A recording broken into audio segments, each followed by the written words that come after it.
Bismillahirrahmanirrahim. Assalamualaikum warahmatullahi wabarakatuh. Perkenalkan, saya Dila Sufina Ardani dengan NIM 3002404 dari kelas B dari kelompok B1. Pada kesempatan kali ini saya akan menyampaikan laporan praktikum anatomi blok 2.2 tentang kardiorespirasi.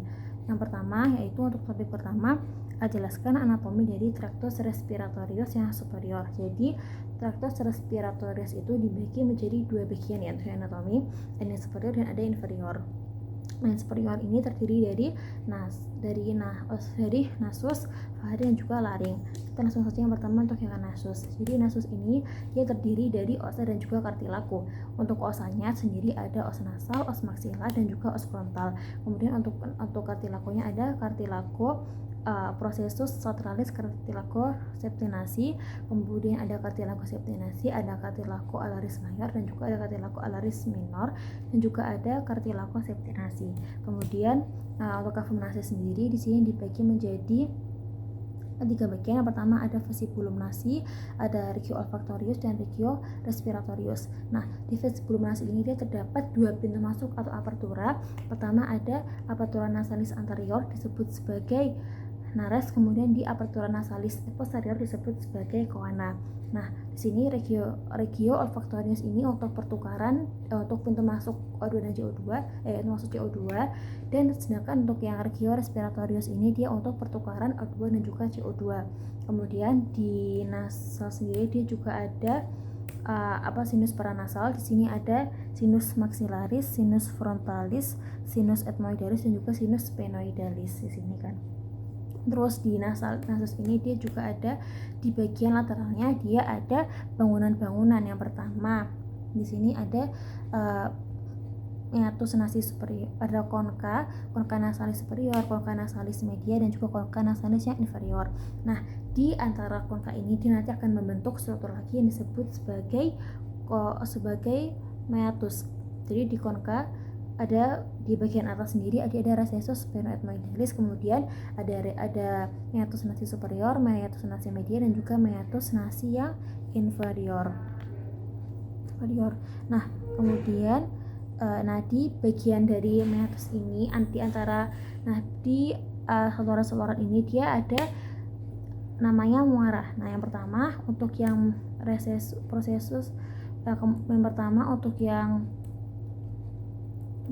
ethmoidalis. Untuk yang processus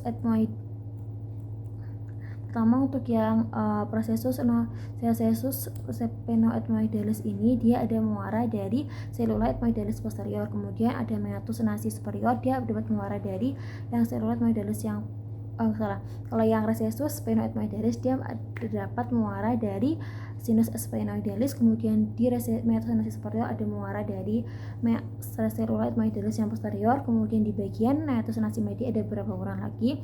Nah, di sini dia ada yang namanya bula ethmoidalis. Kemudian di sini dia juga ada bula ethmoidalis muara dari selula ethmoidalis yang media. Kemudian juga ada hiatus semilunaris, dia muara dari sinus maxillaris. Kemudian ada infundibulum ethmoidal, dia ada muara dari sinus frontalis dan juga selula ethmoidalis yang anterior.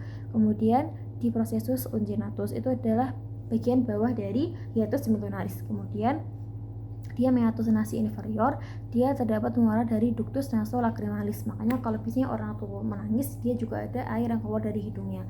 Nah, kemudian di sini ada neurovaskularisasi dari nasus.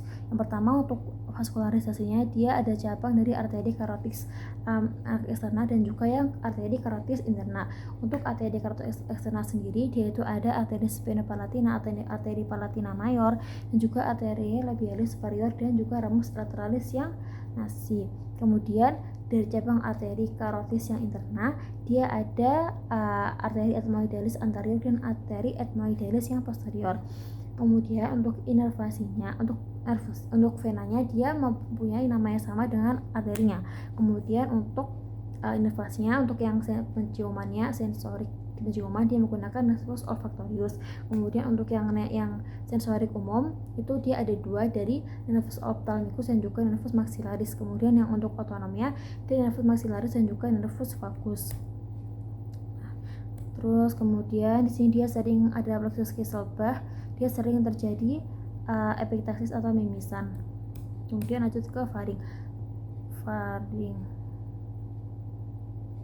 Faring di sini dia dibagi menjadi 3 pas, ada nasofaring, orofaring, dan juga laryngofaring.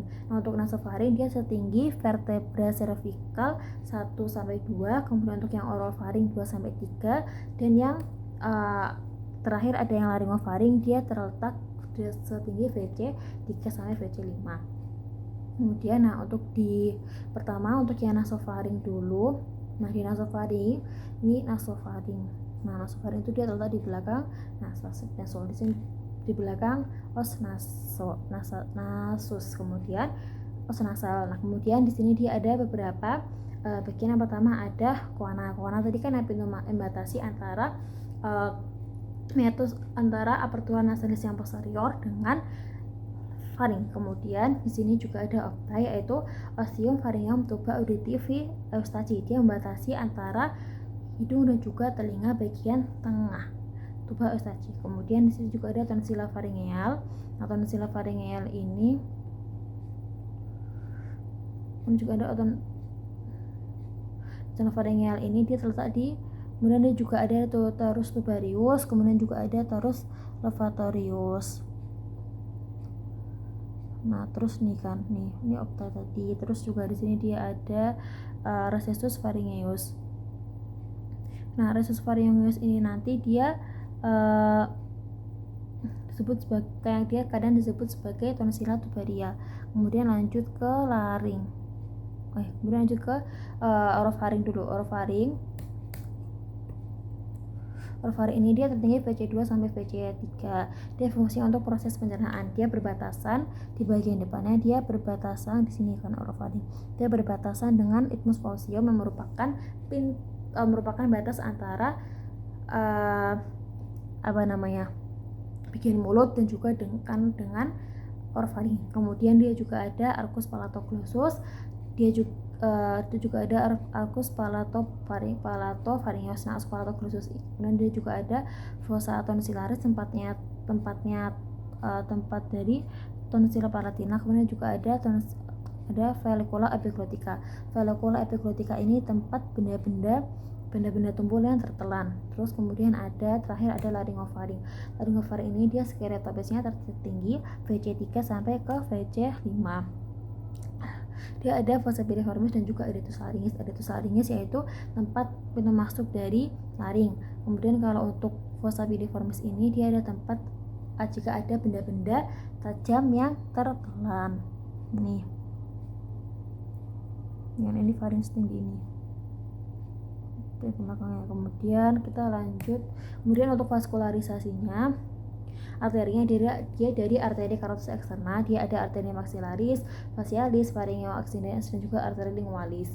Nah, kemudian untuk yang bagian tengah, bagian bawah, dia mendapat dari arteri thyroid inferior. Kemudian yang untuk tonsila palatina dia mendapatkan suplai darah dari ramus tonsillaris, arteri facialis. Kemudian untuk venanya, plexus vena pharyngealis mengalir ke plexus pterygoideus dan vena facialis serta juga vena sacularis interna di inferior. Kemudian untuk inervasinya dia sensoriknya menggunakan plexus pharyngeus dari nervus glossopharyngeus, dia motoriknya dari nervus vagus. Kemudian ke bagian terakhir yaitu laring. Laring ini dia kemudian ada laring. Jadi laring ini dia saluran yang terletak sebenarnya bukan setelah faring, tapi ada beberapa bagian di belakang faring. Nah, jadi laring ini dia terletak setinggi VC3 sampai ke VC6. Nah, laring ini dia terdiri dari beberapa cartilago, yaitu cartilago thyroidea, cartilago cricoidea, cartilago epiglotis, cartilago arytenoidea, cartilago corniculata, cartilago cuneiform, dan juga ada cartilago trichea. Bagian-bagiannya nih. Ini cartilago thyroidea, cuneiform, corniculata, tritenoid, cricoid. Nah, kemudian di laring ini dia juga terdapat cavitas laringis, tapi cavitas laringis sebentar kayak gambarnya yang. Jadi cavitas laringis ini dia nanti ada plica vestibularis, plica vestibuli, ada plica vocalis, plica glottistis, dan juga ada ventriculus laringis. Nah, kemudian untuk vaskularisasi laring sendiri, Untuk arterinya ada arteri laryngeal superior, terus ada arteri laryngeal inferior, ada arteri krikotiroidea. Untuk venanya ada vena laryngeal superior yang bermuara ke vena tiroidea superior, ada vena laryngeal inferior bermuara ke vena tiroidea inferior. Kemudian untuk inervasinya, motorik semuanya muskulus dari nervus vagus kecuali musculus cricotiroideus yang mendapatkan inervasi dari nervus laryngeus superior. Kemudian untuk sensoriknya dibagi dua, di atas belika vokalis dia dari nervus laryngeus superior, kemudian di bawah belika vokalis dia ada dari nervus laryngeus yang recurrens. Mungkin sekian untuk laporan yang pertama. Terima kasih.